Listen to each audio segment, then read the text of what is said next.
Give me less than half an hour and I'll help you make the most out of your 20s and 30s.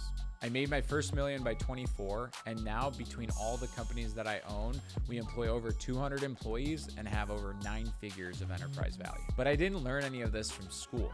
I learned it in flooded basements, house fires, rebuilding teams, broken partnerships, and running around with my hair on fire. So this video isn't just motivational fluff. It's the field manual for people who want to build real wealth from scratch. Let's talk about how you actually can win in your 20s and 30s, not just survive them.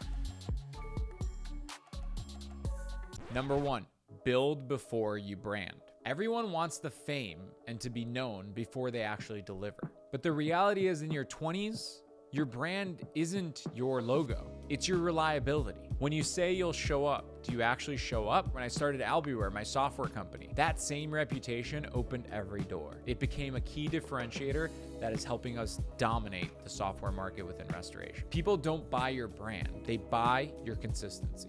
Number 2, learn how to learn fast. The biggest skill that absolutely changed my trajectory wasn't sales. It was actually learning how to learn. Whether it was construction, software, private equity investing, or media, I had to take a step back, put my ego aside, and become a rookie all over again. Most people never evolve because they never feel ready. But I learned those things faster than anybody else. Not because I'm smart, but because I was willing to look dumb during the process and was curious enough to ask the questions to be able to absorb the skills that I needed. Your 20s should look like this: learn, apply, reflect, and repeat. Not overthink, delay, and defend. Curiosity beats credentials every time. Number 3, become unreasonably disciplined. Look, motivation fades, it comes and goes. Systems and structure actually don't. I don't rely on willpower to run my life.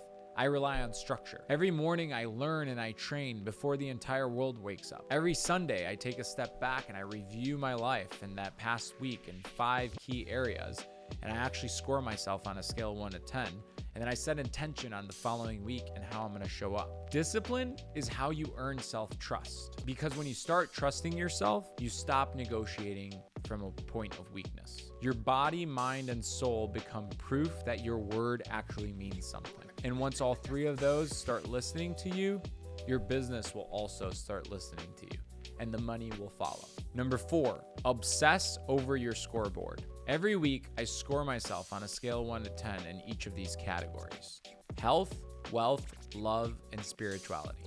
I ask myself on a scale of 1 to 10, how did I show up for my body this week? Because my body, if it's tired and if it's tuckered out, I won't be able to show up in any of the other aspects of my life. How am I showing up on wealth and my ability to create legacy within my family? How am I showing up love-wise in the relationships with those that I love?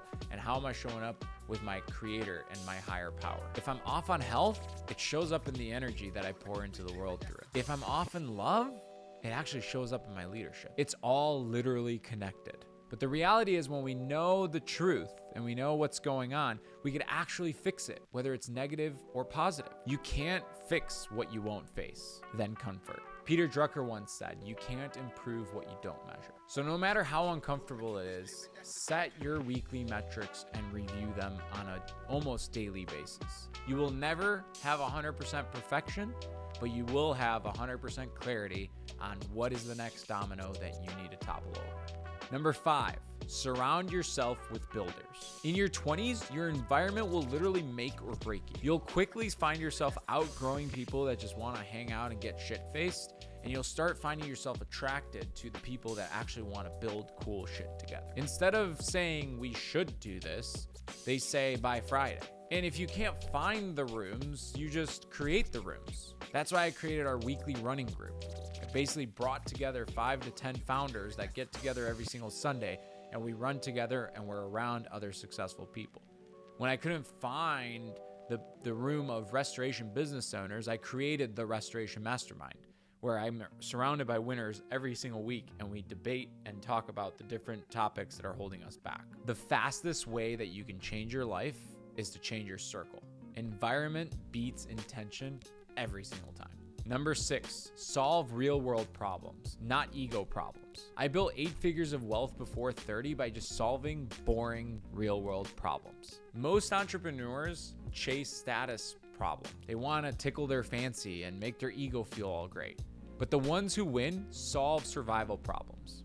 And in every business that I've built, Albi, Longview, Evolve, Rumextera, it always came down to this.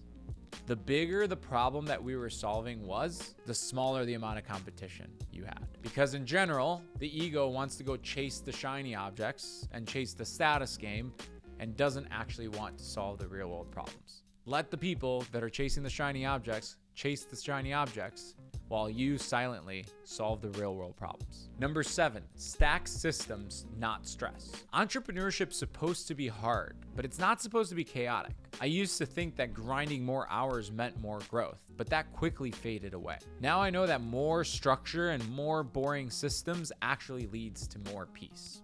If your business or hobby or income stream collapses if you take a week off, you know you're playing a broken game. Systems don't kill creativity, they protect it. And structure is how freedom scales. Number 8, lead with love, not with pride. Every business that I have built has been built on top of people. And people run on emotion. I've learned that love scales better than fear. When people know that you care about them and you're willing to go build the people, they go all in. But when people sense that it's all about you and they see your ego, they actually check out. Love isn't soft, it's what keeps the mission human. Number 9, living by the alignment rule. If you're building a life that you can't stand living, then what's the point? Every quarter I ask myself the question, is what I'm building aligned to who I want to become? I want my calendar, my bank account, and my family to move in the same direction. That's alignment. When those vectors all line up, you get to create this momentum that absolutely feels effortless and you absolutely enjoy your life. Adventure without alignment burns you out and you end up spending all of this time, energy, and effort and you feel empty. But on the flip side, alignment without adventure bores you to death and you'd be like, why in the world am I doing this? And rule number 10, play to win. Don't play to not lose. Nobody has ever built an extraordinary life by playing defense. You build it by betting on yourself again and again. Playing not to lose is safe, but it's a slow death because you're always constantly thinking of losing. You spend all this time trying to protect the little that you've got, and you're not spending any time chasing the potential that you're capable of. I'd rather lose going all in than win being half awake. The real winners in life, they don't wait for the perfect information. They don't wait until the risk of losing it all diminishes down to zero. They move, measure, adjust until the goal that they have set is theirs, until they become the person that they deserve to be. If you want to be a winner, stop waiting for the right moment and just move. You've got nothing to lose, especially if you're in your 20s or 30s.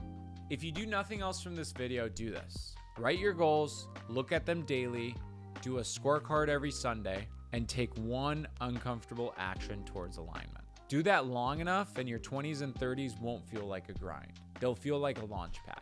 And the best part, you won't need motivation. You'll have momentum.